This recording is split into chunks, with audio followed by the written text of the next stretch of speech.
যার ক্ষমা নাই তার কপালে জান্নাত নাই। যারা বা যেই ব্যক্তি কুফরি নিয়ে মারা যাবে তার জন্য জান্নাত হারাম, সে ক্ষমা পাবে না। যারা জীবনে ঈমান আনে নাই তারা কাফের, যে ঈমান এনে ঈমান হারাইয়া ফেলছে সেও কি কাফের। হিন্দু বৌদ্ধ খ্রিস্টানের ঘরে জন্ম নিল,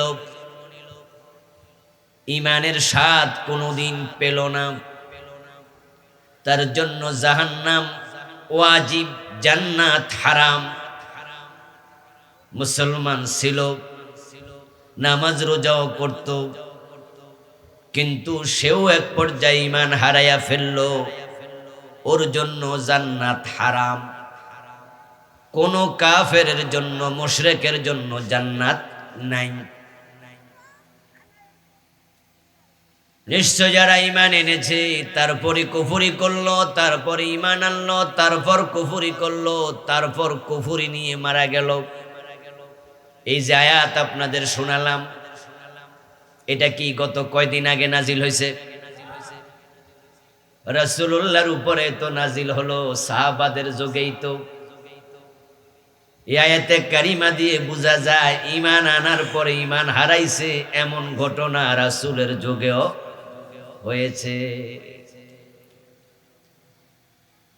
রাসূল সাল্লাল্লাহু আলাইহি ওয়াসাল্লামের হাতে হাত রেখে কালেমা পড়েছে, তারপরে মুরতাদ হয়ে গেছে, ঈমান হারাইয়া ফেলছে।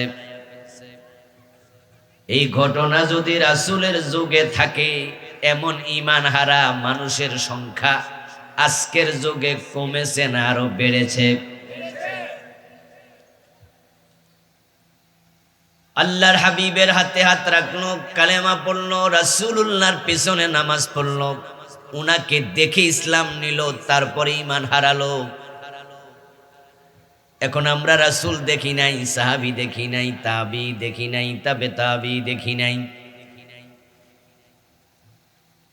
এই যুগে আমরা ঈমান এনেছি শুনে শুনে। আমরা মা বাবার মুখ থেকে কালেমা শুনেছি, শিখেছি, মক্তবের হুজুর থেকে শিখেছি। রাসূলের হাতে কালেমা পড়ে ঈমান হারায়, আর মক্তবের হুজুরের হাতে পড়া কালেমার গ্যারান্টি কত?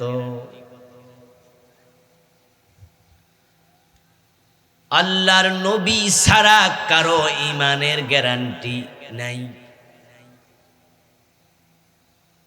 নবীদেরকে হেফাজত করেছেন সরাসরি আল্লাহ, এজন্য তাদের ঈমানের নিশ্চয়তা আছে। কোন নবী কুফরি করে মারা যাবেন না।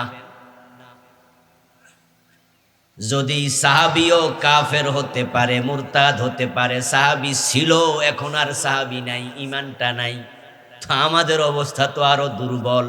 তাই ঈমানের ব্যাপারে আমাদের আরো সতর্ক হওয়া দরকার, আছে না নাই? এই জমিনে ঈমানের মতো দামি কোনো নেয়ামত নাই। যার ঈমান নাই সে হতভাগা, কপাল পোড়া। হাজার কোটি টাকা থাকুক, বিঘা বিঘা জমিন থাকুক, দেশের ক্ষমতার বড় চেয়ার থাকুক, মানুষ তাকে সেলিব্রিটি মনে করে, ভিভিআইপি মনে করে, গাড়ি ঘোড়ায় চড়ে, কিন্তু ঈমান হারাপ ওই লোকটা শূকর কুকুরের চেয়ে আরো নিকৃষ্ট। ইন্নাল্লাযীনা কাল্লাযীনা কাফারু মিন আহলিল কিতাবি ওয়াল মুশরিকিনা ফী নারি জাহান্নাম উলাইকা হুম শাররুল বারিয়াহ। যাদের ঈমান নাই, যারা কাফের, যারা মুশরিক, আল্লাহ তাআলা নিজে বলেন তারা জাহান্নামী এবং তারা সৃষ্টির মাঝে সর্বনিকৃষ্ট। আল্লাহর যত সৃষ্টি আছে তার মাঝে সবচেয়ে খারাপ নিকৃষ্ট হলো কাফের, বেঈমান। শূকর কি আল্লাহর সৃষ্টি নয়? কথা বলে। কুকুর কি আল্লাহর সৃষ্টি, মাখলুক নয়? টয়লেট, ভাঙ্গা টয়লেট, পুরান টয়লেটে যে বিভিন্ন রকমের পোকামাকড় জন্ম নেয়, এগুলো বানাইছে কে? এগুলোকে আল্লাহর মাখলুক নয়। তো কাফের হলো সব মাখলুকের মাঝে নিকৃষ্ট। তাহলে বোঝা গেল কাফের চেয়ে শূকর কুকুরও অনেক ভালো। শূকর কুকুরও তাসবিহ পড়ে, জিকির করে কার? কিন্তু কাফের মুশরিক এমনও আছে, আল্লাহর জিকির দূরের কথা, আল্লাহর অস্তিত্বটাই স্বীকার করে না। তসলিমা নাসরিনের নাম শুনেছেন? এরকম আরো কিছু লোক আছে না নাই, যারা বলে আল্লাহ বলতে কেউ নাই। নাউযুবিল্লাহ। এবার বুঝেন কাফের কেন এত খারাপ। তারা আল্লাহর উপর জুলুম করে, কেউ তারা আল্লাহর সাথে শরীক করছে। ঈসা আলাইহিস সালামকে আল্লাহর ছেলে বলছে, হযরত উযাইর আলাইহিস সালামকে আল্লাহর ছেলে বলছে, কেউ ফেরেশতাদেরকে আল্লাহর মেয়ে বলতেছে, কেউ হযরত মারিয়ামকে আল্লাহর বউ বলতেছে। এগুলো কি আল্লাহর উপর জুলুম নয়? তারা আল্লাহর উপর জুলুম করছে, তাই তারা হলো সৃষ্টির মাঝে নিকৃষ্ট। আর যার ঈমান আছে সে বড় সৌভাগ্যবান মানুষ। হয়তো থাকার জন্য ভালো ঘর নাই, খাওয়ার জন্য ভালো খাবার নাই, পরিধান করার জন্য ভালো কাপড় নাই, কিন্তু ঈমানটা ছাড়ে নাই, আল্লাহরে চিনে। তাই গরিব কৃষক খেতের আইলে গামছা বিছায়া আসরের নামাজটা পড়ে ফেলে, সময় নাই, ক্ষেত থেকে বাড়ি যাব, তারপরে নামাজ পড়ে আবার আসবো, আমার কামের লস হবে। গরিব মানুষ কিন্তু নামাজ কাজা করে না, ওই ক্ষেতের পানির মাঝে ওযু কইরা আইলে দাঁড়ায়া নামাজ পড়ে। এমন আল্লাহর বান্দাও আছে না নাই? আবার এসি রুমে ঘুমায়া থাকে, কিন্তু নামাজের টাইম যায়, মসজিদের পাশের দোকানে বইয়া বইয়া চা খায়, গল্প করে। পাশে মসজিদ, মাগরিবের সময় চলে গেল, মসজিদে যায় নাই। এমন কিছু লোক আছে না নাই? এগুলো ইমানদার দাবি করে, বাস্তবে তারা মুমিন না। ও প্রিয় ভাই, যার ঈমান আছে সে বড় সৌভাগ্যবান মানুষ। কিন্তু ঈমান যেহেতু এটা সবচেয়ে দামি, দামি জিনিস চুরি হওয়ার সম্ভাবনা থাকে বেশি, তাই দামি জিনিস মালিকেরা যত্ন করে তুলনামূলকভাবে বেশি। আমরা যখন স্যান্ডেল পায়ে দিয়া মসজিদে যাই, ওটা আমরা মসজিদের বাহিরে রেখেই নামাজ পড়ি। কিন্তু যদি 2000, 2500 টাকা দাম, 1500 টাকা দাম এমন জুতা পায়ে দিয়ে মসজিদে যাই, ওইটা আমরা বাহিরে রেখে যাওয়ার সময় একটু টেনশন করি, আবার চুরি হয়ে যায় কিনা। তাই মাঝে মাঝে আমরা হাতে নিয়ে মসজিদে ঢুকে বক্সে রাখি, ঠিক না? কারণ দামি জিনিস। হাতের ঘড়িটা খুলে টেবিলের মাঝে রেখে গোসল করতে চলে গেছেন, কিন্তু আপনার ওয়াইফ যদি তার গলার চেইনটা কোনো কারণে খুলে গোসল করতে যায়, তখন টেবিলের উপরে এখানে সেখানে রাখেন, এটা আলমারিতে রাখে। কারণ ঘরে কাজের লোক আছে, বিভিন্ন লোক ঢোকে, স্বর্ণের চেইন যদি টেবিলের মাঝে রেখে দেয়, চুরি হওয়ার সম্ভাবনা আছে। ঈমান হলো সবচেয়ে দামি সম্পদ। শয়তান হলো সবচেয়ে বড় চোর, বড় ডাকাত, বড় দুশমন। তাই সে প্রত্যেকটা মানুষের কাছে ঈমান চুরি করার টার্গেটে হাজির হয়। রাসূলুল্লাহ সাল্লাল্লাহু আলাইহি ওয়াসাল্লাম বলেছেন, আশ-শায়তানু জাসিমুন আলা কলবি বনি আদম। শয়তান মানব বনি আদমের কলবের পাশে বসে থাকে, কারণ সে জানে ঈমান থাকে কলবে, তাই চান্স পাইলে সে চুরি করে নিয়ে যাবে। যখন শয়তানকে আল্লাহ তাআলা জান্নাতের সীমানা থেকে লাঞ্ছিত করে বের করে দিলেন, শয়তান আল্লাহর কাছে কিয়ামত পর্যন্ত হায়াত চাইল, আল্লাহ তা দিয়ে দিলেন। তারপরে শয়তান এবার আল্লাহর কসম করে বলছে, ও আমার রব, যে আদমের কারণে আমি আজকে পথহারা লাঞ্ছিত, আমি তোমার কসম করে বলছি আমি তার ডান পাশে বাম পাশে সামনে পিছনে চারিদিকে আক্রমণ করব। আক্রমণ করে আমি তাকে বেঈমান বানাইয়া ছাড়ব। নাউযুবিল্লাহ। ওয়া ইজ্জাতিকা ইয়া রব লা যালু বি ইবাদাক মা দামাত আরওয়াহুহুম ফি আজসাদিহিম। ও রব, তোমার ইজ্জতের কসম করে বলছি, ওদেরকে আমি আক্রমণ এমন ভাবে করব, দেহে প্রাণ আছে যতদিন আমার আক্রমণ চলতে থাকবে ততদিন। কোরআনে আছে, ফাবিমা গাওয়াইতানি লাকউদান্না লাহুম সিরাতাকাল মুস্তাকিম সুম্মা লাতিয়ান্নাহুম মিন বাইনি আইদিহিম। যেই আদমের কারণে আমি পথহারা হলাম, তুমি পথহারা করলা, লাকউদান্না লাহুম, অবশ্যই তাদের জন্য আমি বসে বসে অপেক্ষা করব। সিরাতাকাল মুস্তাকিম, যে জান্নাতের পথ সোজা সরল সহল, ওই সহজ সোজা পথে আমি বসে থাকবো। সুম্মা লাতিয়ান্নাহুম মিন বাইনি আইদিহিম ওয়া মিন খালফিহিম ওয়া আন আইমানিহিম ওয়া আন শামাইলিহিম। তারপরে তার ডানে, তার বামে, তার সামনে, তার পিছনে আমি চারদিক থেকে আক্রমণ করব। ওয়ালা তাজিদু আকসারাহুম শাকিরিন। রেজাল্ট হবে যেটা, সেটাও আমি শয়তান বলে দিচ্ছি, তুমি তোমার অধিকাংশ বান্দাকে শুকরওয়ালা পাবে না। শুকরের বিপরীত হলো কুফর। শয়তান বলল, আল্লাহ আমি তাদের কাফের বানাইয়া ছেড়ে দেব। শয়তান যে আল্লাহর কাছে এই কথাগুলো বলেছে, ওখানে কি আমরা কেউ হাজির ছিলাম? এতগুলো মানুষ কথা বলে না কি? বাড়ি থেকে আসতে কি বউ মানা করছে যে কথা কম যাব না?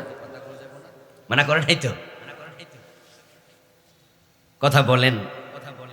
শয়তান যে আল্লাহর সাথে কথোপকথন করলো, সেখানে আমরা কেউ হাজির ছিলাম? আচ্ছা, আল্লাহ যদি কোরআনে এটা না জানাতেন আমরা কি জানতাম? তো আল্লাহ জানাইলো কেন? কি কিসসা শুনাইয়া মজা দিতে চায় আল্লাহ? কান সুখ দেওয়ার জন্য না। এই কথাগুলো আল্লাহ কোরআনের আয়াত বানায়া নাজিল করলেন। নবী মুহাম্মদ সাল্লাল্লাহু আলাইহি ওয়াসাল্লাম কহির মাধ্যমে জানালেন, আল্লাহ তাআলা বুঝায়া দিলেন। শয়তান কিন্তু এরকম কথা কইয়া গেছে আমার সাথে, আল্লাহ জানেন। এই জিকির করুন, লা ইলাহা ইল্লাল্লাহ, লা ইলাহা ইল্লাল্লাহ, লা ইলাহা ইল্লাল্লাহ মুহাম্মাদুর রাসূলুল্লাহ। প্রিয় ভাই, শয়তানি কথাগুলো বলে দুনিয়াতে এসে নাকে তেল দিয়ে ঘুমাচ্ছে নাকি তার কাজকর্ম চালাচ্ছে? কি মনে হয়, শয়তান কি অচেতন না সচেতন? গাফেল না তার কাজে মনোযোগী? আমরা ঘুমাই দিনে 6 ঘন্টা 8 ঘন্টা, সে ঘুমায় কয় ঘন্টা? 1 ঘন্টাও না, 1 মিনিটও না, সারাক্ষণ কাজ করতেছে। তাই আপনি আমি যখন ঘুমাই তখন নাকের ভিতরে ঢুকে এখানে বসে কুমন্ত্রণা দেয়। আপনি আমি সজাগ থাকি, কলবের পাশে বসে থাকে, 24 ঘন্টা সে আপনার পিছনে লেগে আছে কেমনে ঈমান চুরি করা যায়। তাই নবীর সাহাবীর ঈমান পর্যন্ত চুরি করেছে, আপনি আর আমি কে? রাসূলুল্লাহ সাল্লাল্লাহু আলাইহি ওয়াসাল্লামের হাতে হাত রেখে যারা কালেমা পড়ার পরে ঈমান হারালো, তাদের মাঝে একজনের নাম ছিল ইবনু খাতাম। শুধুমাত্র রাসূলের কাছে ঈমানই সে আনে নাই, ঈমান আনার পরে সে হিজরত করে মদিনায়ও গেছে, মুহাজির সাহাবী ছিল। কিন্তু পরবর্তীতে বেঈমান হয়ে গেল, ঈমান হারালো, মক্কায় পালায়া চলে আসলো। নিজের হাতে কবিতা লিখে মক্কার বাজারে বাজারে এই কবিতাগুলো রাসূলের বিরুদ্ধে আবৃত্তি করে বেড়াতো, মানুষকে রাসূলের বিরুদ্ধে উত্তেজিত করত।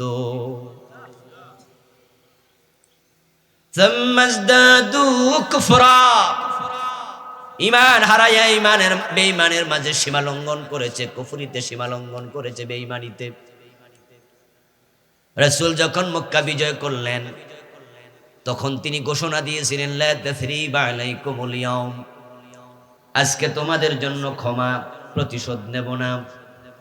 কিন্তু কয়েকজনের নাম ধরে বললেন, ইল্লা ফুলানান ওয়া ফুলানান ওয়া ফুলানা, তবে অমুক অমুক অমুক তাদের ক্ষমা নাই। হাইসু ওয়াজাদতুমুহুম ফাকতুলুহুম, তাদেরকে যেখানে পাও সেখানে হত্যা করো। তার মাঝে ইবনু খাতালের নামটাও ছিল।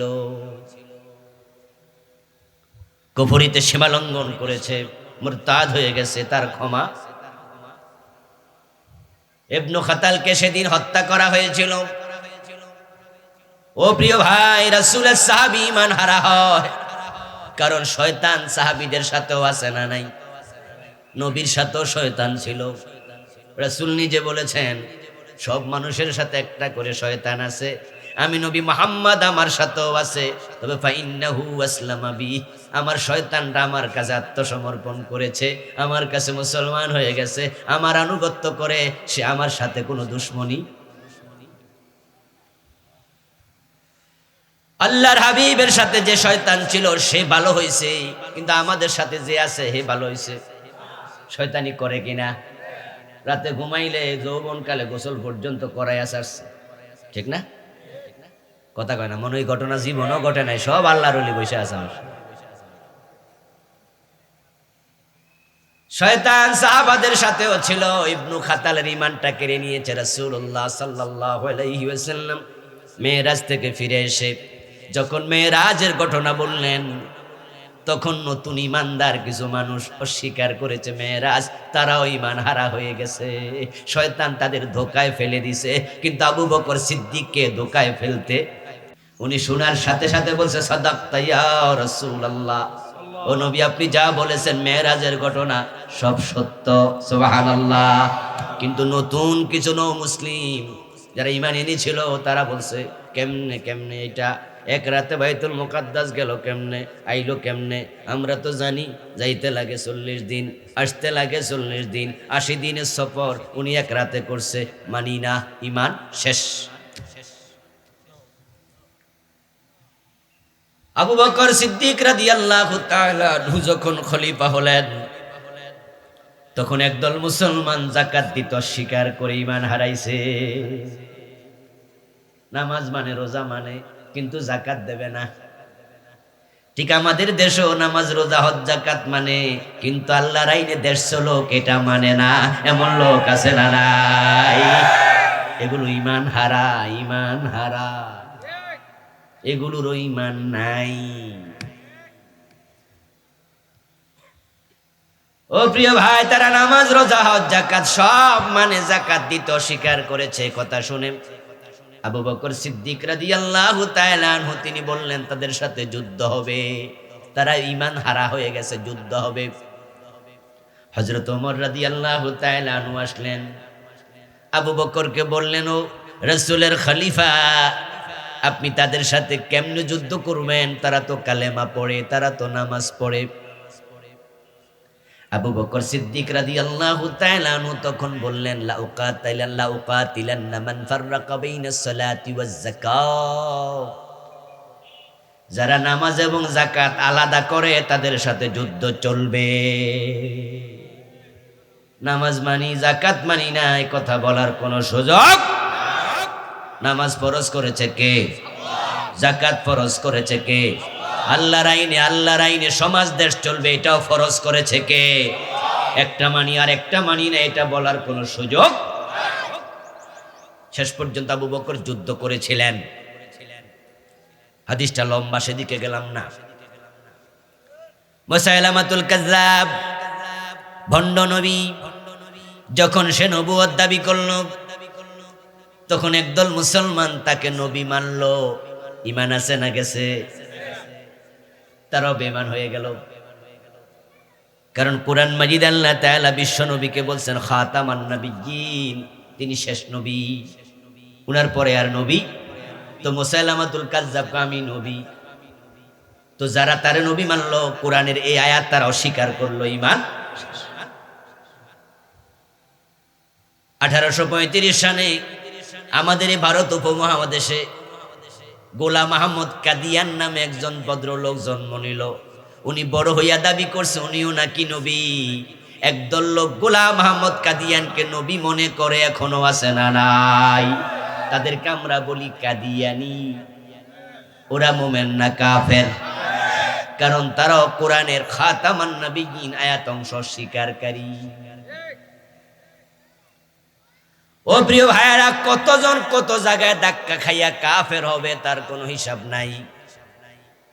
নিশ্চয় যারা ঈমান আনছে আবার কুফরি করেছে, আবার ঈমান আনছে আবার কুফরি করেছে। এই আয়াত আপনাকে আমাকে বুঝাচ্ছে ঈমান আনার পরেও কাফের হওয়ার সম্ভাবনা আছে। তাই সাবধান থাকিও, কোনোভাবে যেন ঈমানটা হারাইয়া না যায়। যে ঈমান হারা হয়ে যাবে ওই লোক আল্লাহর জান্নাত পাবে না, কখনোই পাবে না। নবীর বাবা আজর, সন্তান নবী ইব্রাহিম, আজর জাহান্নামী। সন্তান নবী বাবার কোনো লাভ নাই, কারণ আজরের ঈমান নাই। নূহ আলাইহিস সালামের ছেলে কেনান, একটু আওয়াজ দিয়ে বলুন তো, কেনান জান্নাতি না জাহান্নামী? অথচ বাবা তো কত বড় নবী। ছেলে কেনান কেন জাহান্নামী? কারণ কেনানের ঈমান নাই। লূত আলাইহিস সালামের স্ত্রী জাহান্নামী, অথচ স্বামী আল্লাহর নবী। এক কম্বলের নিচে ঘুমাইছে, স্বামীর সন্তান পেটে ধারণ করছে, রান্না বান্না করে খাওয়াইছে, কত খেদমত করছে, অথচ বউটা জাহান্নামী। কারণ লূত নবীর বউর ঈমান ছিল না। রাসূলুল্লাহ সাল্লাল্লাহু আলাইহি ওয়াসাল্লামের চাচা আবু তালেব জান্নাতি না জাহান্নামী? অথচ নবী মুহাম্মদ সব নবীর নেতা, সাইয়্যিদুল মুরসালিন, চাচার কোনো উপকারে আসবেন না, চিরস্থায়ী জাহান্নামী আবু তালেব। কারণ আবু তালেবের ঈমান ছিল না। এখন তো আমরা পীর সাহেবের ফোলা পাইলে পায়ে চুমু খাই, হাতে চুমু খাই। পীর বাবা পীর ছিল, এখন ছেলেও পীর হইয়া গেছে। ছেলে দাড়িও রাখে না, এমন পীরও আছে না নাই? ছেলে গদ্দিন শিল্পীর দাড়ি বাড়ি নাই, রশি টসি কই আমি ফেস লাগাইতে পারবো না, আপনারা বুঝা নিয়ে। আমার ভাইয়েরা পীর সাহেব হইয়া গেছে, নামাজ কালাম পড়ে না। বাবার দোহাই দিয়া মাজার চলছে, বাবার দোহাই দিয়া দরবার চলতেছে।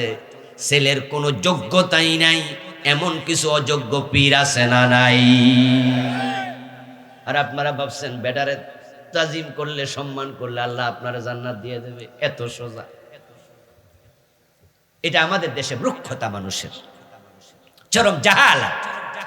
আমরা দেখি ডাক্তারের ছেলে ডাক্তার হয় না, ডাক্তার হতে ডাক্তারি ফরা লাগে।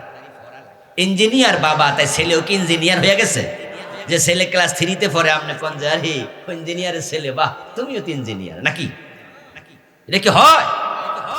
কিন্তু পীর সাহেবের ছেলে পেটে থাকলেও নাকি পীর হইয়া যায়, যেটা ফেরের ভিতরে আছে বউর হিটাও নাকি পীর। আজীব মূর্খতা, জাহালাত। এজন্যই তো দেশের অধিকাংশ মানুষ ঈমান হারা হয়ে বসে আছে। ভণ্ড পীরকেই পীর মেনে ঈমান হারিয়ে ফেলতেছে সবাই, হাজার হাজার মানুষ, লাখ লাখ। কিয়ামত যত আগাবে ঈমান হারা মানুষের সংখ্যা ততই বৃদ্ধি পাবে। অবস্থাটা এক পর্যায়ে এমন হবে, তামাম জমিনে একজন ঈমানওয়ালাও আর থাকবে না। ক্বালান নবী সাল্লাল্লাহু আলাইহি ওয়াসাল্লাম, লা তাকুমুস সাআতু ওয়ালা আহাদিন ইয়াকুলু আল্লাহ আল্লাহ। সহিহ মুসলিমের হাদিস শোনালাম। বিশ্বনবী বলছেন, আল্লাহ বলার মতো একজন মুমিন যতদিন থাকবে ততদিন কিয়ামত হবে না। এবার আপনারা একটু বলুন তো, কিয়ামত হবে কিনা? সন্দেহ আছে? তাহলে হাদিসের বিপরীত দিকে যান, তাহলে বোঝা যাবে কিয়ামত যেদিন হবে ঈমানদার আর একজনও থাকবে না। থাকলে কিয়ামত হতো না। এবার একটু বলুন তো, কিয়ামত দিন দিন আগাচ্ছে না পিছাচ্ছে? কথা বলেন না ভাই, আমার সাথে একটু কথা বলিয়ে। কিয়ামত কে আগাচ্ছে না পিছাচ্ছে? তো কিয়ামত যদি আগায় ইমানদার বাড়বে না কমবে? ইয়েস, ইমানদার বাড়লে কিয়ামত পিছাইতো, একজন থাকলেও কিয়ামত হবে না। তো কিয়ামত যদি আগায় বুঝতে হবে ইমানদার প্রতিদিন কমবে। কয়লান নবী সাল্লাল্লাহু আলাইহি ওয়াসাল্লাম তাকুনু বাইনা সাআতি ফিতানুন কাকিতাইল লাইলিল মুসলিম ইউসবিহু ফিহা আর-রাজুলু মুমিনা ফায়ুমসি কাফিরা ইউমসি মুমিনা ফায়ুসবিহু কাফিরা ওয়া ইয়াবিউ আকওয়ামুন দীনাহুম বিআরদিন মিনাদ দুনিয়া। প্রিয় নবী ভবিষ্যৎবাণী করলেন কিয়ামতের আগে ফিতনা বের হবে পৃথিবীর চারদিক থেকে, যেমন সূর্য ডুবলে অন্ধকার চারদিক থেকে আসে, ওই কিয়ামতের আগে ফিতনা যখন বের হবে, ফিতনার যুগে মানুষগুলো সকাল বেলায় মুমিন থাকবে, সন্ধ্যা বেলায় কাফের হয়ে যাবে। সন্ধ্যা বেলায় মুমিন থাকবে, সকাল বেলা ঘুম থেকে যখন উঠবে তখন ঈমান হারা কাফের হবে। রাতের বেলা এমন কাম করছে যেই কামে ঈমানটা চলে গেছে, এমন কথা বলেছে যে কথার কারণে ঈমান চলে গেছে, এমন চিন্তা লালন করেছে চিন্তার কারণে ঈমান চলে গেছে। ইয়াতি আলান নাসি জামানুন ইয়াজতামিউনা ফিল মাসাজিদি লাইসা ফীহিম মুমিনুন। প্রিয় নবীর আরেকটি হাদিস, এমন এক জামানা আসবে যেই জামানার মানুষগুলো জামাতের সাথে মসজিদে নামাজ পড়বে অথচ একটারও ঈমান থাকবে না। টুপি আছে, দাড়ি আছে, পাজামা পাঞ্জাবি পাগড়ি মেসওয়াক সব আছে, অথচ হুজুরের ঈমানটাই নেই। এমন একটা জামানা বেঈমান ফির হবে, বেঈমান খতিব হবে, বেঈমান বক্তা হবে। ও প্রিয় ভাই, শিরকের প্রচার করে এমন মাওলানা বক্তাও বাংলাদেশে আছে। হাজার হাজার শ্রোতার সামনে শিরক করতেছে। গাউসে পাকের নাম জফিলে আল্লাহ পাওয়া যায়। আস্তাগফিরুল্লাহ। কয় কি বক্তা পাবলিকের সামনে আল্লাহর ধন রাসূলকে দিয়ে আল্লাহ গেছে গায়েব হইয়া, রাসূলের ধন খাজা লইয়া শুইয়া আছে আজমিরে, কেউ ফিরে না খালি হাতে খাজা বাবার দরবারে। এমন গান গাওয়ার মতো বক্তাও বাংলাদেশে শিরকের প্রচার করছে। বক্তাও বেঈমান, যে শ্রোতা বিশ্বাস করবে এগুলো সব মুশরিক বেঈমান, অথচ টুপি দাড়ি পাঞ্জাবি পাগড়িও মাথায় আছে।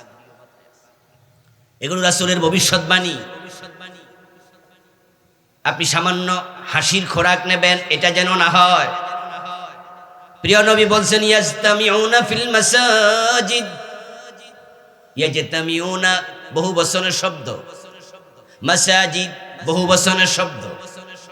এমন লোকের সংখ্যা অনেক, এমন মসজিদের সংখ্যা অনেক হবে যারা মসজিদে একত্রিত হবে, জামাতে নামাজ পড়বে, একত্রে জিকির আজকার করবে, তালিম তারবিয়ত দেবে, লাইসা ফীহিম মুমিন, অথচ ইমাম মুয়াজ্জিন মুসল্লি একটাও মুমিন নয়, সবগুলো বেঈমান। এমন একটা জামানা আসবে।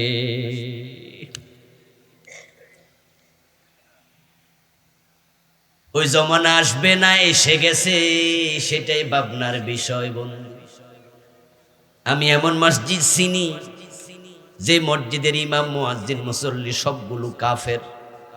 চিনতে চাইলে আপনি ঢাকায় যান, বকশীবাজারে দেখবেন আহমদিয়া মুসলিম জামাত, তাদের মসজিদ আছে, কাদিয়ানীদের মসজিদ, ইমামও কাদিয়ানী, মুয়াজ্জিনও কাদিয়ানী, মুসল্লি সব কাদিয়ানী, নামাজ পড়ে 5 ওয়াক্ত, ঈমান আছে কয়টার? আলিয়ার আলেমরা কয় কাদিয়ানী কাফের, কওমি আলেমরা কি কয়? কথা বলেন না কেন ভাইরা? যারা জানেন তারা একটু বলিয়েন। যারা মাযহাব মানে হানাফি আমরা মানি, হানাফি মাযহাবের আলেমদের ফতোয়া কাদিয়ানী কি? যারা আহলে হাদিস তারা কি কয়? যারা কিয়াম করে তারাও কয় কাদিয়ানী কাফের। আমরা যারা মিলাদে কিয়াম করি না আমরাও কই কাদিয়ানী কি? সব মুসলমান বাংলাদেশে একমত এই ব্যাপারে যে কাদিয়ানী, অথচ তারা নামাজ পড়তেছে একবারে 5 ওয়াক্ত। আপনি বলবেন কাদিয়ানী কাফের, কাদিয়ানীরা কয় না তোমাদের ফতোয়া আমরা মানি না, এজন্য হেরা নামাজ কালাম সব চালাইতেছে।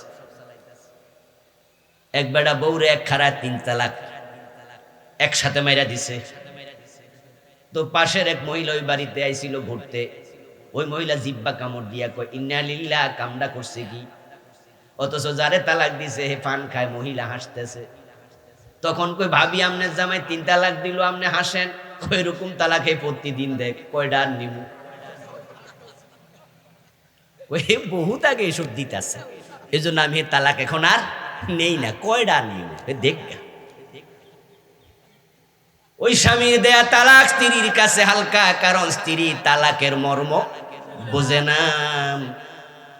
এই দেশের আলিয়া কৌমি ফির বুজুর্গ দোস্ত তাবলিগ জামাত নেজামে ইসলাম জামাত ইসলাম কেয়ামিলা কেয়ামি আহলে হাদিস হানাফি সবাই মিলে আমরা বললাম কাদিয়ানি কাফের।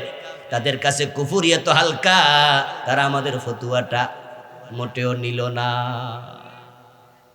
বুঝলো না তালাকের মর্ম কি। তালাকের মর্ম বুঝলে তো প্রথম যেদিন তালাক 3টা দিছিল ওর পর দিন তো বউ আর ঘরে থাকার কথা না। কুফরির মর্ম বুঝলে কাদিয়ানি তাওবা করে মুসলমান হওয়ার কথা, তারা গোলাম আহমদ কাদিয়ানকে নবী মানার কথা না। কুফরি বুঝলে তুমি আল্লাহর আইন মসজিদে মানবা, কিন্তু আদালতে আর মানবা না। আল্লাহর আইনের কথা শুনলে চেহারা কালো হয়, এটা যে কুফরি। বুঝলে তুমি তাওবা করতা, আল্লাহ ছাড়া কারো আইন মানতে আর রাজি হইতা না। কুফরি বুঝই না, কুফরি হয়ে গেছে আমাদের কাছে হালকা একটা মেটা। অথচ কুফরি করলে সাথে সাথে ঈমান শেষ। কাদিয়ানি কেন কাফের? কারণ তারা কোরআন মাজিদের 4টা অক্ষরের সাথে বিক্রয় করে। মানুষ কাফের হবে একবারে স্বল্পতে, ঈমান হলো একবারে ঠুনকো জিনিসের মতো, কাচের গ্লাসের মতো, যত্ন করা ছাড়া ধরে রাখা কঠিন। কাচের গ্লাস বানাতে লাগে অনেক দিন, ভাঙতে লাগে কতক্ষণ। ঈমান ঠিক তাই, যেতে 1 সেকেন্ডও লাগে না। উল্টা পাল্টা একটা কথা বলবা ঈমান, উল্টা পাল্টা একটা কাজ করবেন ঈমান। নাতির সাথে দাদা গেছে পীর সাহেবের দরবারে ঢাকার, একবারে মতিঝিলে যাওয়ার সময় নাতি দাদারে কইছে, দাদা এমন এক পীরের কাছে যাচ্ছি যে পীর কলব বরাবর গুতা মারলে কলব নড়ে, আঙ্গুল দিয়ে ইশারা দিলে কলব নড়ে, এবং বাংলাদেশে এত বড় পীর পাওয়া খুব জটিল। উনি ইসলাম ধর্মের পুনর্জীবন দাতা, নাউযুবিল্লাহ। ঢাকার মতিঝিলে দরজা খুলছে, নাম দিছে বাবে রহমত। অথচ পীর সাহেব নিজে সেজদা নিত পায়ে। দাদা নাতির সাথে গেছে ঢাকায়, যাইয়া দেখে পাবলিক লাইন ধরে পীরের পায়ে সেজদা দিচ্ছে। দাদা কই, নাতি হুজুর রাজীবন ওয়াজ করছে, সেজদার মালিক কে? এখন তোর পীর তো দেয় সেজদা নিজের পায়ে নেয়, ঈমান তো চলে যাবে। নাতি কয়, দাদা তুমি কি বোঝো? ওই যে সামনে যে দাঁড়ায় আছে হলো ঢাকা ইউনিভার্সিটির প্রফেসর, পিছনের যেন আছে উনি হলো অমক, ওই যে গাড়ি থেকে নামছে ফাজারজি উনি কিন্তু অমক। এত বড় জ্ঞানী গুণীরা যদি সেজদা দেয় তুমি বোঝো কি? হুজুররা কি বোঝে? এখন দাদা নাতির দমক খাইয়া চুপ করে রইছে। আস্তে আস্তে গেছে, দাদাও একটা সেজদা মাইরা দিছে। ঈমান আছে না গেছে? কতক্ষণ লাগছে যাইতে? ঈমানের যত্ন নিন। قال النبي صلى الله عليه وسلم إن العبد لا يتكلم بالكلمة من سخط الله لا يلقي لها بالا يهوي بها في جهنم। প্রিয় নবী সাল্লাল্লাহু আলাইহি ওয়াসাল্লাম বলছেন, বান্দা মুখ থেকে এমন হালকা কথা বলবে যা সিরিয়াসলি বলে নাই, কিন্তু সামান্য কথার কারণে বান্দার ঈমান চলে যাবে। সভাপতি সাহেব, আজকের মাহফিলের সম্মানিত সভাপতি বিশিষ্ট আলেমে দ্বীন মুহতারাম মাওলানা শরফুদ্দীন হুসাইন পীর সাহেব হুজুর এসেছেন। আমরা হুজুরকে স্বাগত জানাচ্ছি। ইনশাআল্লাহ হুজুর দোয়া করবেন, আলোচনা করবেন, তারপর আপনারা বিদায় নেবেন। আমি আরো কিছুক্ষণ কমনি হুজুর। আচ্ছা প্রিয় ভাইয়েরা, বান্দা এমন কথা বলবে যে কথার কারণে ঈমান চলে যাবে, অথচ কথাটা সে সিরিয়াসলি বলে নাই। লা ইউলকি লাহা বালা, সে হালকামি করতে গিয়ে বলেছে ইহাবি বিহা ফি জাহান্নাম, ওই কথার কারণে আল্লাহ তাকে জাহান্নামের মাঝখানে ফেলে দিছে, সে জানেই না তার ঈমান শেষ। এমন কথা সে বলে বসলো। কোন কোন কথা বললে ঈমান যায় সে জানে না, কোন কোন কাজ করলে ঈমান যায় সে জানে না, কোন চিন্তা লালন করলে ঈমান যায় সে জানে না, কারণ ঈমান নিয়ে লেখাপড়া কমে যাবে। এই যে ঈমান সকালে থাকবে বিকালে যাবে, ঈমান মানুষ হারাবে। তাহলে আমরা একটা জিনিস তো কোরআন হাদিস থেকে ক্লিয়ার হলাম, ঈমানের কোনো গ্যারান্টি নাই, ঈমান ভেঙে যাওয়ার সম্ভাবনাও আছে। অথচ কোন কোন কারণে ঈমান ভাঙে এটা জানেন কয়জনে? নিজেরে প্রশ্ন করুন। ছোটকালে মক্তবে যখন পড়েছেন তখন কোন কারণে অজু ভাঙ্গে, অজু ভাঙ্গার কারণ কিন্তু শিখছেন। রোজা ভাঙ্গে কোন কারণে সবাই আপনারা কম বেশি জানেন। নামাজ ভাঙ্গে কোন কারণে কম বেশি সবাই শিখেছেন। কিন্তু কোন কারণে ঈমান ভাঙ্গে এটা শিখেছেন কয়জনে? খুব কম মানুষ এটা জানে। ঈমান নিয়ে চর্চাটাই কমে গেছে। তাওহীদের আলোচনা মাহফিলগুলোতে নাই বললে চলে। 100টা মাহফিল শুনবেন, তার মাঝে 99টা বলতে পারবো আমি তাওহীদের আলোচনাই নাই, হয়তো একটাতে আছে। অথচ তাওহীদ হলো, ঈমান হলো সবচেয়ে দামি। ঈমান হলো একের মতো, নেক আমল হলো ডান পাশে শূন্যের মতো।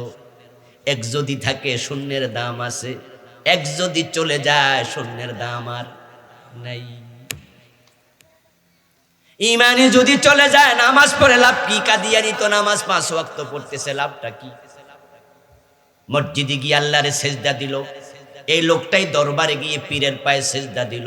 এই লোকটা যে ঈমান হারাইলো, এতে পরের জুমার দিন তো আবার মসজিদে হাজির, ঠিক না? তো লাভ হচ্ছে কি? ঈমানই তো নাই।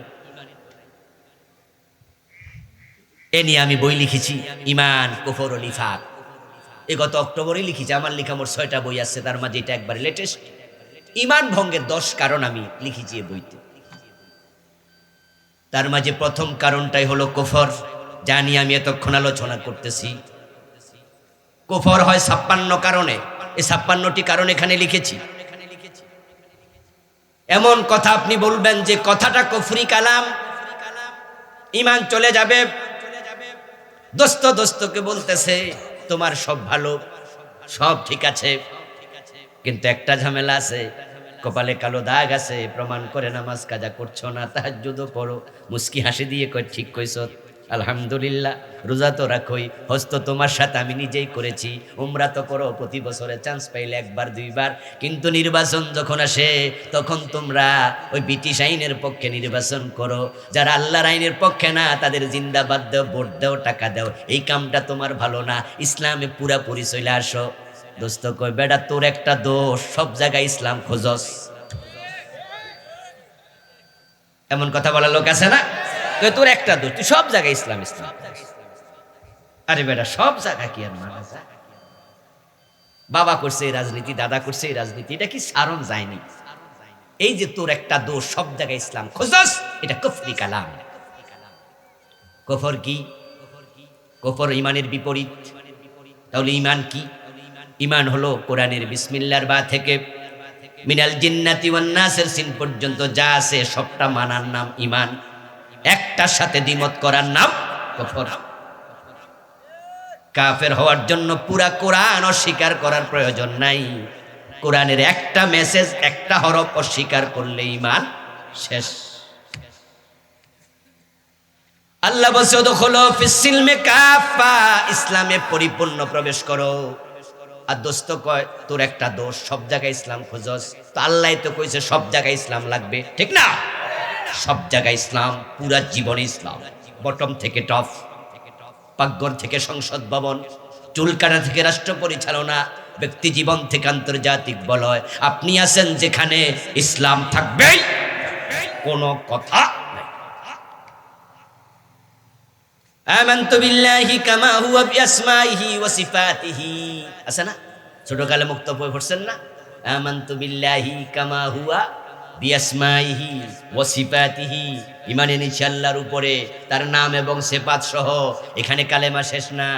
ওয়া কাবিলতু জামিয়া আহকামিহি ওয়া আরকানিহি, ঈমান এনেছি আল্লাহর সব হুকুমের উপরে, সব বিধানের উপরে। এখন সব বিধান থেকে যদি একটা না মানো, তোমার ঈমান শেষ। এটা আওয়াজ দিয়ে বলুন তো, শয়তান মুমিন না কাফের? আওয়াজ তো হলো না, আরো জোরে বলেন। আল্লাহর কয়টা আইন মানে নাই? আবা ওয়াস্তাকবারা ওয়া কানা মিনাল কাফিরিন। আল্লাহ তাআলা বলেন শয়তান কাফের হয়ে গেল। আদম রে সেজদা করো, কেন করো নাই? জবাব দিয়েছে উল্টা পাল্টা, সরি বলে নাই। আদমকে সেজদা করলো না, একটা আইন অমান্য করলো, শয়তানের ঈমান শেষ। এই আইন অমান্য করার আগে সে কি কাফের ছিল? ওয়া কানা মিনাল কাফিরিন শব্দ প্রমাণ করছে সে আগে কাফের ছিল না, সে ইবাদতকারী ছিল। ইবাদত করতে করতে ফেরেশতাদের সাথে একসাথে চলতো। কোন আলেম বলছেন ফেরেশতাদের মুআল্লিম ছিল। কিন্তু আল্লাহ তাআলার একটা আইন মানে না, ঈমান শেষ। এখন আপনাদেরকে বলছি, চোর ধরে হাত কাটো এমন আইন কোরআনে আছে না নাই? 50 বছরে মানছেন কয়দিন? বাংলাদেশের বয়স তো 50 পার হয়েছে নাকি? জেনা করলে 100 বেত লাগাও, বিবাহিত হলে পাথর মারো, এমন বিধান ইসলামে আছে না নাই? 50 বছরের বাংলাদেশে কয়বার মানছেন? ডাকাত ধরে সুরে দাও, মানলেন না। আল্লাহ ছাড়া কারো আইন চলবে না, এই ব্যাপারে একমত হলেন না। ডজন ডজন আইন আপনি বাদ দিলেন, সমাজ বাদ দিল, মানে তো নাই। আল্লাহর আইনের কথা বললেও চেহারা কালো হয়। আল্লাহর আইনের কথা যারা বলে মৌলবাদী বলে গালি দিয়ে দেয়, এমন লোক আছে না নাই? ঈমান তোমার থাকবে কেমনে? ও প্রিয় ভাই, কাদিয়ানী কোরআন মাজিদের 4টা অক্ষরের সাথে দ্বিমত করলো, তাদের ঈমান শেষ। খা আলিফ তা মিম। এখন আপনি যদি আরো বেশি অক্ষরের সাথে দ্বিমত করেন, কাদিয়ানী কাফের হইলে আপনার কি খবর হবে? একই মাসালা কেন হবে না? আমি একটি আয়াতের অংশ বলি, তারপরে নিজেরা একটু মিলাবেন নিজেদের সাথে, আপনি আয়াতের অংশ মানেন কিনা। এখানে অক্ষর আছে 15টা। আলা লাহুল খালকু ওয়াল আমরু। আলার মাঝে 3টা, লাহুর মাঝে 2টা, আল খালকুর মাঝে 5টা, ওয়াল আমরুর মাঝে 5টা। এই 15টা অক্ষরে দেশে লাখ লাখ নামাজি মানে না। বাংলা অর্থ হলো সাবধান, সৃষ্টি যার, আইন চলবে শুধুই তার। বলেছেন কে? এবার আপনারা একটু আওয়াজ করে বলুন তো, সৃষ্টি কার? আইন চলবে কার? 50 বছরের বাংলাদেশে আল্লাহর আইন চলে না, ব্রিটিশ আইন চলে। তো ব্রিটিশের আইন মেনে তুমি আল্লাহর গোলাম হলে কেমনে? এই কথার কারণে, এই ওয়াজের কারণে কালকে বাংলাদেশে আল্লাহর আইন কায়েম হয়ে যাবে, ব্যাপারটা তা নয়, এটা সহজ নয়। তারপরে কথাগুলো আমরা বলতেই থাকবো। আল্লাহ ছাড়া কারো আইন আমরা মানব না। এজন্যই বলবো, আমরা ঈমান হারা হয়ে মরতে চাই না। বান্দা বেঈমান হয়ে যাবে তার কথার কারণে, বেঈমান হবে তার কর্মের কারণে, বেঈমান হবে চিন্তার কারণে। মাইক হাতে নিয়া এমন কথা আমাদের নেতারা বলে, যে নেতার কথার কারণে ঈমানটা চলে যায়। নির্বাচনের আগে প্রায় মিটিংয়ে বলবে, দেখবেন আমাদের নেতারা জনগণ সকল ক্ষমতার উৎস। এই কথাটা বাংলাদেশে প্রচারিত কথা না? জনগণ সকল ক্ষমতার উৎস সরাসরি শিরকি কথা, সরাসরি ঈমান নষ্ট হওয়ার কথা। আন্নাল কুওয়াতা লিল্লাহি জামিয়া। কোরআনের বক্তব্য হলো সকল ক্ষমতার উৎস হলেন আল্লাহ। কুলিল্লাহুম্মা মালিকাল মুলকি তুতিল মুলকা মান তাশা। হে নবী আপনি বলুন, ও রাজাদিরাজ আল্লাহ, তোমার হাতে রাজত্ব, তুমি যাকে চাও শুধু তাকে ক্ষমতা দাও। তাহলে ক্ষমতা দেয় পাবলিকে না আল্লাহ দেয়? তা আপনি কেমনে বললেন জনগণ সকল ক্ষমতার উৎস? ইন্না লিল্লাহ। পাবলিক ক্ষমতা দেয় না, পাবলিক ওসিলা হতে পারে, মাধ্যম হতে পারে, কিন্তু ডিরেক্টলি তাদেরকে ক্ষমতার মালিক বললে ঈমান থাকবে না। এই আয়াতের একবারে উল্টা হয়ে গেল। কোরআনের মেসেজের সাথে উল্টা একটা কথা বলার অধিকার আপনার আমার নাই। বরং মুমিন হয়ে থাকতে চান, মুমিন হয়ে মরতে চান, তাহলে আপনি কি বলবেন? কোরআনে সেটাও আছে। আল্লাহ তাআলা বলছেন ইয়াকুলু সামিনা ওয়া আতানা। মুমিনরা শুধু বলবে শুনলাম এবং মানলাম। আল্লাহর মেসেজ, রাসূলুল্লাহর মেসেজ শোনার পরে মানতে এক সেকেন্ড দেরি করার অধিকার কোনো মুমিনের নাই। মা কানা লিমুমিনিন ওয়ালা মুমিনাতিন ইযা কাদাল্লাহু ওয়া রাসূলুহু আমরান আন ইয়াকুনা লাহুমুল খিয়ারাতু মিন আমরিহিম। কুরআন মাজিদ আল্লাহ তাআলা বলতেছেন, আল্লাহ এবং রাসূল যা বলবেন কোন মুমিন নারী, কোন মুমিন পুরুষ মানবো নাকি মানবো না এ চিন্তা করার অধিকারও তার আর নাই। ঈমানের দাবি হলো শুনলাম এবং মানলাম। শুনতে দেরি, মানতে দেরি করা যাবে না। This is Islam, this is ঈমান। হিজরতের পরে প্রিয় নবী সাল্লাল্লাহু আলাইহি সাল্লাম মসজিদ আকসার দিকে ফিরে নামাজ পড়েছেন 16 অথবা 17 মাস। মনে মনে তামান্না ছিল মসজিদে হারাম যদি আমার কেবলা হতো। কোন একদিন জোহর অথবা আসরের নামাজ পড়লেন, 2 রাকাত শেষ, তৃতীয় রাকাত পড়ার জন্য দাঁড়ালেন। এই অবস্থায় ওহী নাজিল হলো কোরআনের আয়াত, শাতরাল মসজিদিল হারাম। ও প্রিয় নবী, আপনার চেহারা কাবার দিকে ফিরান।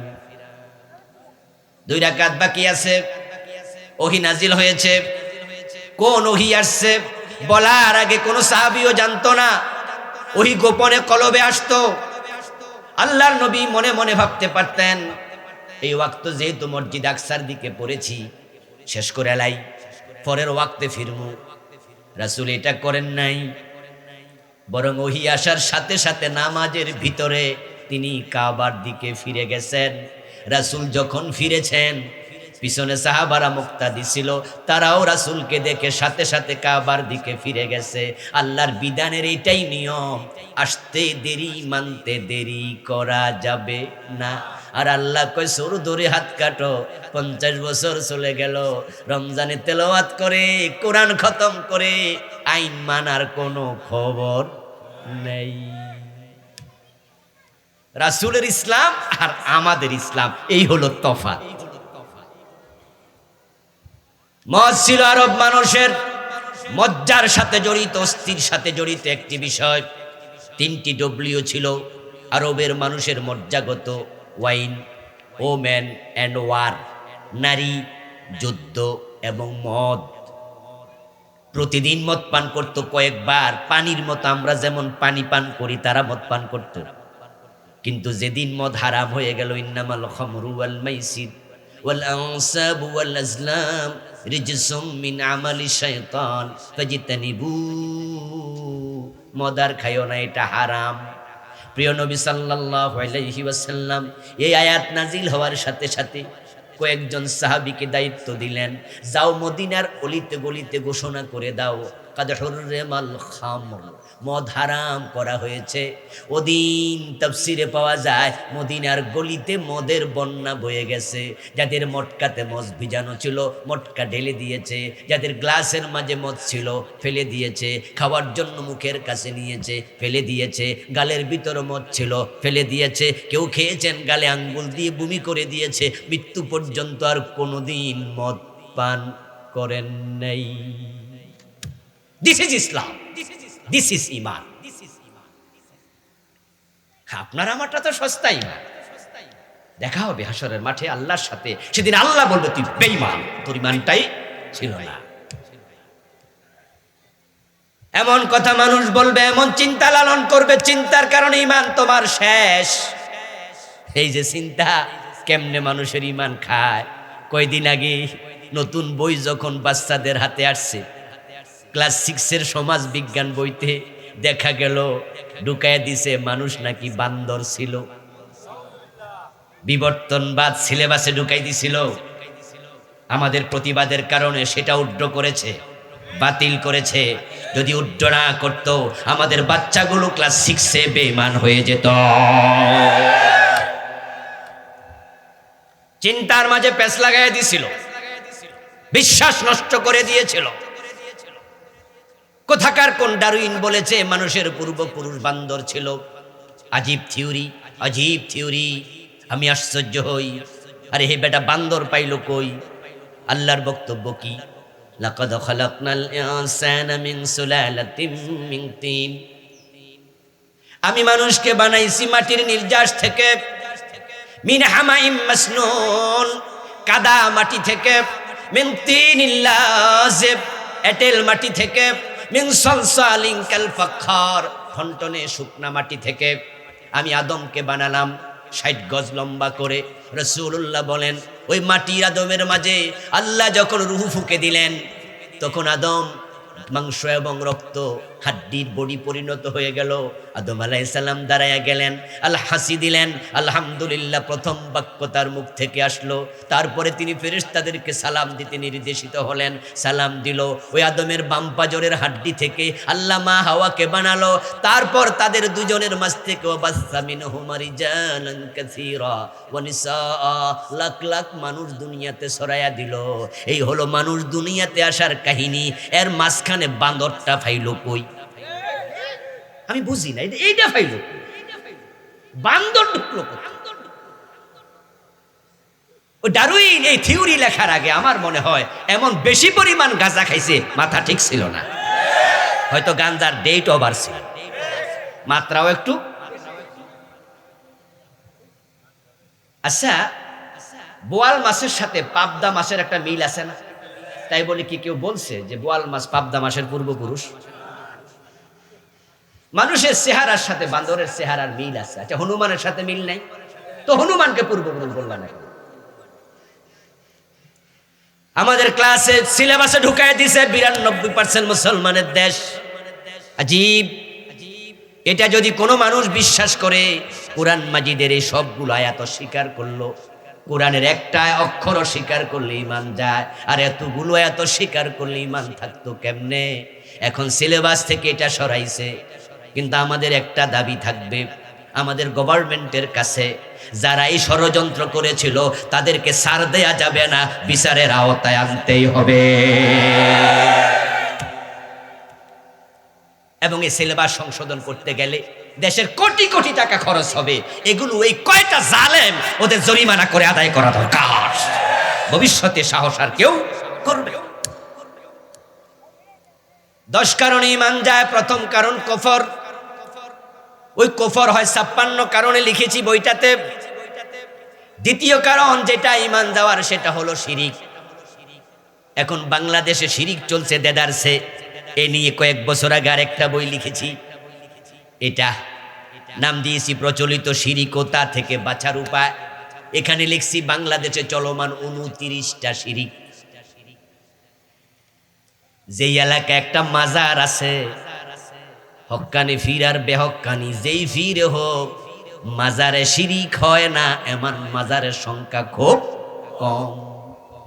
শাহজালাল রহমতুল্লাহ আলাই, শাহপরান, বাইজিদ বুস্তামি, উনাদেরকে আমরা হক্কানি পীর মনে করি, কিন্তু বলুন তো উনাদের দরবারেও মাজারেও শিরিক আছে না নাই? আমি নিজের চোখে দেখেছি শাহপরান রহমতুল্লাহ মাজারের সেজদা দিচ্ছে, আমার চোখ সাক্ষী।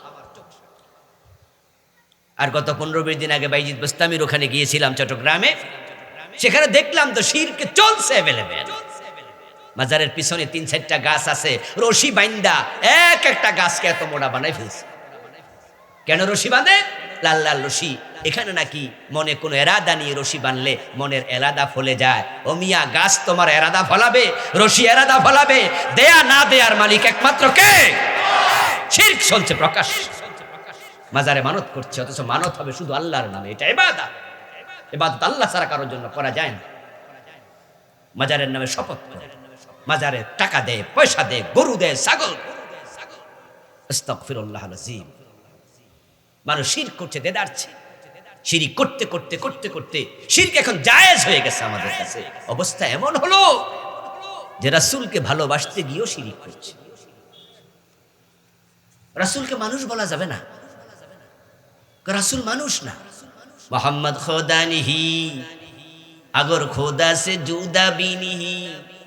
মোহাম্মদ খোদা নয়, খোদা সে আলাদাও নয়। উনারে মানুষ কইবা কেমনে? তিনি তো মানুষ না।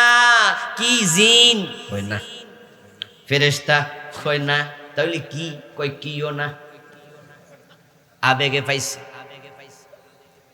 ঈসা আলাইহিস সালামের উম্মত উনাকে বেশি সম্মান দেখাতে যাইয়া ঈমান হারা হইছে। ঈসা নবী মায়ের কোলে শুয়ে শুয়ে বলেছিলেন একদিন বয়সে, ইন্নী আব্দুল্লাহ আতানিয়াল কিতাবা ওয়া জাআলানি নবিয়্যা, আমি আল্লাহর বান্দা। আর 250 কোটি খ্রিস্টান বর্তমানে পৃথিবীতে আছে। ওয়া ক্বালাতিন নাসারাল মাসীহু ইবনুল্লাহ, সবগুলো খ্রিস্টান বলে ঈসা আল্লাহর বান্দা না, বরং ঈসা আল্লাহর ছেলে। নাউযুবিল্লাহ, ঈমান শেষ। আল্লাহর বান্দা বললে, গোলাম বললে নবী ঈসার দাম কমে যায়, তা নবী ঈসার দাম বাড়াইতে হবে, তাই আল্লাহর ছেলে বলে দাও। রাসূলুল্লাহকে মানুষ বললে নাকি দাম কমে যায়, অথচ রাসূলুল্লাহ মানুষ। এটা কোরআনের আয়াত, সূরাতুল কাহফ। আল্লাহ তাআলা বলেন, কুল ইন্নামা আনা বাশারুম মিসলুকুম ইউহা ইলাইয়া। আপনি বলুন, ও নবী, আমি মানুষ, তোমাদের মতোই চোখ আছে, কান আছে। আমি তোমাদের মতোই ক্ষুধা লাগলে কষ্ট পাই, কাঁদলে চোখের পানি আসে, আমাকে আঘাত করলে রক্ত বের হয়। বিয়ে করেছি, সন্তান হয়েছে, আমার মা আছে, বাবা আছে। আমি তোমাদের মতো মানুষ, তবে ইউহা ইলাইয়া, আমার কাছে ওহী আসে। আমি সব নবীদের মাঝে ওহী আসছে, তবে আমি হলাম সব নবীদের মাঝেও সেরা। তোমাদের মতো সাধারণ মানুষ আমি নই। তিনি মানুষের মাঝে সর্বশ্রেষ্ঠ মানুষ। কিন্তু মানুষ তার মনুষ্যত্ব স্বীকার করলে কুফরি হয়। এরপরে তারা গান বানাইছে, মানবেরই রূপ ধরি এক নবী এলেন ভবেতে, কুল্লু আলম লুটে পড়ে তাহার চরণ তলেতে। আস্তাগফিরুল্লাহ, কয় কি? কুল্লু আলম নাকি রাসূলের পায়ে সেজদা দেয়? ওই যে ভণ্ডামি করতে করতে হুশ নাই তো, পীর হইয়া সেজদা নেয়, মুরিদ হইয়া সেজদা মারে, তা রাসূলের পায়ে নাকি কুল্লু আলম সেজদা দেয়। অথচ আল্লাহর কোরআনে আছে, আলাম তারা আন্নাল্লাহা ইয়াসজুদু লাহু মান ফিস সামাওয়াতি ওয়াল আরদ। আকাশ জমিনের সব মাখলুক সেজদা দেয় কাকে? আন্নাল্লাহা ইয়াসজুদু লাহু। বাড়াবাড়ি সীমা থাকা উচিত। রাসূলকে সম্মান দিতে গিয়ে সীমা লঙ্ঘন করছে ওনারা। সম্মান দিতেই হবে, রাসূলের সে সম্মানী আর আছে কে? কিন্তু সীমা লঙ্ঘন তো করা যাবে না। রাসূল গায়েব জানে, এমন আকীদা লালন করছে, শিরকি আকীদা। কারণ গায়েবের মালিক একমাত্র কে? কুল লা ইয়ালামু মান ফিস সামাওয়াতি ওয়াল আরদিল গায়বা ইল্লাল্লাহ, কুল ইন্নামাল গায়বু লিল্লাহ, ইনদাহু মাফাতিহুল গায়ব লা ইয়ালামুহা ইল্লা হু। আবেগ দেখাতে গিয়ে ঈমান হারা হচ্ছে, মানুষ শিরক করছে। সময় কম, কথা বেশি। 29টা লিখেছি, 2-3টা বললাম। ঈমান ভঙ্গের 10 কারণ। 3 নাম্বার কারণ নিফাক। নিফাক যদি কলবে ঢুকে যায়, ঈমান আর থাকে না। নিফাক 2 প্রকার, নিফাকে আমলি, নিফাকে ইতিকাদি। যখন আমলি নিফাক হয় তাতে ঈমান যায় না, ওটা ঈমানের খতরা তৈরি করে, খলল তৈরি করে। কিন্তু যখন নিফাক অন্তরে ঢুকে যাবে, ঈমান আর থাকবে না। রাসূলুল্লাহ সাল্লাল্লাহু আলাইহি ওয়াসাল্লামের সাহাবাদের জামাতের ভিতরেও কিছু লোক ছিল মুনাফিক। ওদের নেতা যে ছিল তার নাম ছিল আব্দুল্লাহ ইবনে উবাই বিন সালুল। সে প্রিয় নবী সাল্লাল্লাহু আলাইহি ওয়াসাল্লামের হাতে হাত রেখে কালেমা পড়েছিল, কিন্তু তার কলবে ঈমান ছিল না। তার অবস্থান হবে জাহান্নামে, ফেরাউন নমরুদেরও নিচে, ফিদ্দারকিল আসফালি মিনান নার। এখন এই নিফাক কার অন্তরে আছে, কার অন্তরে নাই, বুঝবেনটা কেমনে? রাসূলুল্লাহ নিজে আল্লাহর কাছে পানা চাইতেন, আল্লাহুম্মা তাহহির কলবি মিনান নিফাক ওয়া আমালি মিনার রিয়া ওয়া লিসানি মিনাল কিযব। অন্তরে কখন পেস লেগে যায় বলা যায় না, শয়তান কখন নেফাক ঢুকায়া দেয় বলা যায় না। ও আমার আল্লাহ, আমার কলবকে নেফাক থেকে তুমি মুক্ত রাখো। এই দোয়াটা আমাদেরও করা দরকার আছে না নাই? যেই আলামত পাওয়া গেলে মুনাফেক মানুষ হয়, ওই আলামত গুলো চিনতে হবে, জানতে হবে। বাংলাদেশের মানুষ জানে মুনাফেকের আলামত হলো তিনটা। একটা হাদিস মাশহুর হয়েছে আলোচনায়, ইদা হাদ্দাসা কাযাবা ওয়া ইদা ওয়াদা আখলাফা ওয়া ইদা তুমিনা খান। কথা বললে মিথ্যা বলবে, ওয়াদা করলে ভঙ্গ করবে, আমানত দিলে খেয়ানত করবে। এই তিনটাই আপনারা শিখেছেন, অথচ ওই বইতে আমি লিখেছি 28টা, বাকি 25টার খবর কি? যে তিনটা জানছেন ওই তিনটা থাকলে ইমান যায় না, ওগুলা তিনোটাই নেফাকে আমলি। এজন্য কোন লোক মিশা কইলে আমরা তারে কাফের কই না, বেঈমান বলি না। এটা নেফাকের আলামত, এটা নেফাকে আমলি। কেউ ওয়াদা করে ভঙ্গ করলে তাকে আমরা কাফের বলি না, কারো আমানত দিলে খেয়ানত করলে কাফের বলি না। এই তিনটাই নেফাকে আমলি, খতরা হয়। কিন্তু যেই নেফাক ইমানি যায়, ওই নেফাক কোনটা এদেশের লাখ লাখ মানুষ জানেই না। আচ্ছা, না যাই না বিষ খাইলে কোনো অসুবিধা আসেনি? খাইছে, ও আজ একটু কঠিন হয়ে গেছে, চুপ করে আছে, কইব না কথা। কি ঝামেলা আছে? না যাই না বিষ খাইলেও মইরাই যাইবেন, খাইয়া দেখবেন, কিন্তু উপায় নাই। খেয়ে দেখবেন কেমনে? দেখার আগে তো শেষ। এই জন্য আল্লাহর কাছে জানি না এই শব্দের কোনো মূল্যই নাই, কারণ জানা মৌলিক এলেম, শিক্ষা করা নফল না ফরজ। তো জানি না বললে আল্লাহ ছাড়বে কেন? কোরআনের যে প্রথম আয়াত এসেছে সেটা কি ছিল? ইকরা বিসমি রাব্বিকাল্লাযী খালাক। পড়তেই হবে, জানি না এ কথা বলা যাবে না, জানতেই হবে। জানবা না কেন? বিয়ে করতে জানছো, বাচ্চা কাচ্চার বাবা মা হতে জেনেছো, রাজনীতি করে নেতা হতে জেনেছো, এমবিবিএস ডাক্তার হতে জেনেছো, বই পড়ে প্রফেসর হতে জেনেছো। কোন কাম করলে ইমান চলে যায় বন্ধু? আসলটাই জানো নাই। অথচ এটা জানার গুরুত্ব ছিল সবচেয়ে বেশি। নিফাক এই দেশের হাজার হাজার মানুষের কলিজায় অলরেডি ঢুকে গেছে। ওই যে বললাম আমি, ইমানের আলোচনা তো কম, তাওহীদের আলোচনা কম। কুফরি নিয়ে কেমনে হয় কুফর জানে না। ইদা উনজিলাত সূরাতুন মুহকামা ওয়া যুকিরা ফিহাল কিতাল রাআইতাল্লাযীনা ফী কুলুবিহিম মারাদ ইয়ানজুরুনা ইলাইকা নাযারাল মাগশিয়্যি আলাইহি মিনাল মাউত। ও নবী শুনুন, যখন আমি কোরআনের কোন আয়াত নাজিল করি, স্পষ্ট আয়াত, যেখানে জিহাদের কথা থাকে, কেতালের কথা থাকে, জিহাদ সম্বলিত আয়াত যখন নাজিল হয়, আপনার সামনে বসা এই মানুষগুলোর ভিতরে যাদের কলবে নেফাক ঢুকেছে, আপনি দেখবেন জিহাদের আয়াত শুনলে তাদের চেহারা কালো হয়ে যায়। ইয়ানজুরুনা ইলাইকা নাযারাল মাগশিয়্যি আলাইহি মিনাল মাউত। এমন ভাবে তাকা, মনে হয় যেন আজরাইল বুঝিয়ে এসে গেছে। জিহাদের কথা শুনলে হেচ্ছাস হয় না, বিশ্বাস হয় না, মজা লাগে না, মিছিল করতে মন চায় না, বরং মনটা ছোট হয়ে যায়। জিহাদের মাঝে জঙ্গিবাদ তালাশ করে এমন জালেমও আছে না নাই? জিহাদ নাকি জঙ্গিবাদ? পত্রিকায় লেখে, টেলিভিশনে লিখে, অমুক জায়গায় সন্ত্রাসী ধরা পড়ছে, জেহাদি বই পাওয়া গেছে। আজীব তো, জেহাদি বই তো কোরআন। কোরআনের মাঝে জেহাদের আয়াত সংখ্যা প্রায় 500। জেহাদের নামে সূরা আছে অসংখ্য। নবী মুহাম্মদ ছিলেন 27 যুদ্ধের সেনাপতি। একজন সাহাবী পাবেন না যিনি যুদ্ধের মাঠে যায় নাই। সব সাহাবী ছিলেন মুজাহিদ। জিহাদ কখনো জঙ্গিবাদ হতে পারে না। জঙ্গিবাদ হারাম, জিহাদ করা ফরজ। অথচ এমন আল্লাহওয়ালা অনেক মানুষ আমরা চিনি, যারা পীর, যারা বুজুর্গ, যারা দোস্ত, যারা কালেমাওয়ালা, যারা মাওলানা, যারা খতিব, যারা বক্তা, 30, 40, 50 বছর ওয়াজ করেছে, খুতবাগিরি করেছে, লাখ লাখ পীরের মুরিদের পীর, জিহাদ নিয়ে জীবনও আলাদা কোনো আলোচনা করে না। নামাজের ওয়াজ ঠিকই করে, আলহামদুলিল্লাহ, করতেই হবে। রোজার ওয়াজ, যাকাতের ওয়াজ করে। ও দোস্ত, নামাজ রোজার ওয়াজ কেন করে? কারণ নামাজ রোজার ওয়াজ করলে কেউ মাইর খাওয়া লাগে না। কিন্তু জেহাদের ওয়াজ করলে ঝামেলা আছে। জেহাদের ময়দানে যাবেন, কল্লা থাকবে না, হাত থাকে না, পা থাকে না, জীবন থাকে না। জেহাদ করতে গেলে জীবন পর্যন্ত দিতে হয়। মুনাফিকরা মসজিদে যেত, জেহাদের মাঠে যেত না। আব্দুল্লাহ ইবনে উবাই উহুদের যুদ্ধের দিন প্রিয় নবী সাল্লাল্লাহু আলাইহি সাল্লাম 300 মুজাহিদের নেতা বানিয়েছিলেন।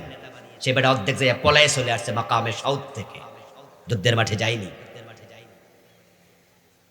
হ্যাঁ, তবে জেহাদ বলতে আমরা বাংলা ভাইয়ের মতো মানুষ মেরে গাছে ঝুলাবে সেটা বলি না। জেহাদ মানে শায়েখ আব্দুর রহমানের মতো 500 জায়গায় বোমাবাজি করবে সেটা নয়। আদালতে বোম ফুটে হাকিম মারবেন সেটার নাম জেহাদ নয়।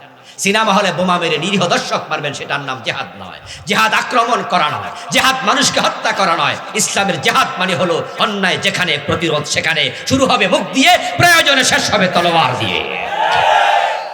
অন্যায় করব না, অন্যায় সহ্য করা হবে না। মুসলমান যখন থেকে জেহাদ ভুলে গেছে তখন থেকে বিশ্বভরা মাইর খাওয়া শুরু হয়েছে। এক হাতে ছিল কোরআন, আর এক হাতে ছিল তলোয়ার। ইসলাম তখন অর্ধ দুনিয়ায় বিজয়ী হয়েছে। মুসলিম ছিল যেখানে, বিজয় পায়ে চুমো দিয়েছে সেখানে। শাহজালাল ইয়ামানি রাহমাতুল্লাহি আলাইহি ইয়ামান থেকে বাংলাদেশে আসার সময় তাসবির দানা হাতে নিয়ে আসে নাই, বরং তলোয়ার হাতে নিয়ে এসেছিল। সে তলোয়ার এখনো আছে। হ্যাঁ, আপনি যদি ভুলে যান, গুনতে না পারেন, তাসবির দানা আপনি জপবেন, অসুবিধা নেই। কিন্তু যখন আপনার সক্ষমতা আছে তখন আপনার তাসবিহ হবে আপনার হাতের আঙ্গুল। এটা কিয়ামতের দিন আল্লাহর আপনার পক্ষে সাক্ষ্য। স্মরণ শক্তি কমেছে, আপনি তাসবিহ ব্যবহার করেন, there is no problem in it. কিন্তু আপনার হাতে সে জিহাদের তলোয়ার কোথায় গেল? আপনারা তো পৃথিবীতে প্রায় 250 কোটি, মাইল খান কেন? Bosnia, Chechnya, Somalia, Kashmir, Algeria, ফিলিস্তিন, মায়ানমার, গুজরাট, ইয়ামান, সিরিয়া, সব জায়গায় মাইল খাও কেন তোমরা? কারণ তোমরা অন্যায়ের প্রতিবাদ ভুলে গিয়েছো। এই জন্য আল্লামা ইকবাল রাহিমাহুল্লাহ বলেছেন, ও জমানে মে মুআজ্জাজ থে হামিলে কুরা হোকর, और तुम खार हुए तारिকে কুরা বনকর। তোমাদের এক হাতে ছিল কোরআন, আর এক হাতে ছিল তলোয়ার। যতদিন তোমরা কোরআনের বাহক ছিলা ততদিন তোমাদের সম্মান ছিল। এখন তোমরা কোরআন ছেড়ে দিয়েছ, আর তলোয়ারের খবর কি? স্যার কি সেরফর बिल्ली खेल रही, कैसा है मुसलमान को बदनसीब, शहादत की तमन्ना भूल गई और तस्बीह की दानों में जन्नत ढूंढ रही। अल जन्नतु तहता जिलालिस सियूफ। আল্লাহর হাবিবের হাদিস হলো জান্নাত তলোয়ারের ছায়ার নিচে আছে। এখন সে তলোয়ার তোমরা ফেলে দিয়েছ, বরং তাসবির দানা নিয়ে মসজিদের কোনায় ঢুকেছ, ওখানে বসে বসে জান্নাত খোঁজো, অন্যায়ের প্রতিবাদ ভুলে গিয়েছ। তাসবির দানায় সুবহানাল্লাহ পড়বা, আলহামদুলিল্লাহ পড়বা, জিকির আজকার করবা, সকালে করবা, সন্ধ্যায় করবা। কোরআনে নির্দেশনা আছে, তবে সকাল সন্ধ্যার জিকির হলো নফল। অন্যায়ের বিরুদ্ধে জিহাদ করা হলো ফরজ। তোমরা ফরজ সাইরান নফল ধরেছ, তোমাদের কপাল পুড়ে গেছে। নফল জিকির বাড়াতে হবে, নফল নামাজ বাড়াতে হবে, কিন্তু আগে ফরজটাকে ঠিক রেখে। এখন আমরা বিধানকে ওলট পালট করে দিয়েছি। আমার ভাইয়েরা, আরো আছে বাকি 7টা যেগুলোর কারণে ঈমান যায়। আজকে একদিনে তো আর সব বলা যাবে না। পেশায় হুজুর আসছেন, হুজুর কথা বলবেন, তারপর ইনশাআল্লাহ ওনার সাথে দোয়া করে বিদায় নেবেন।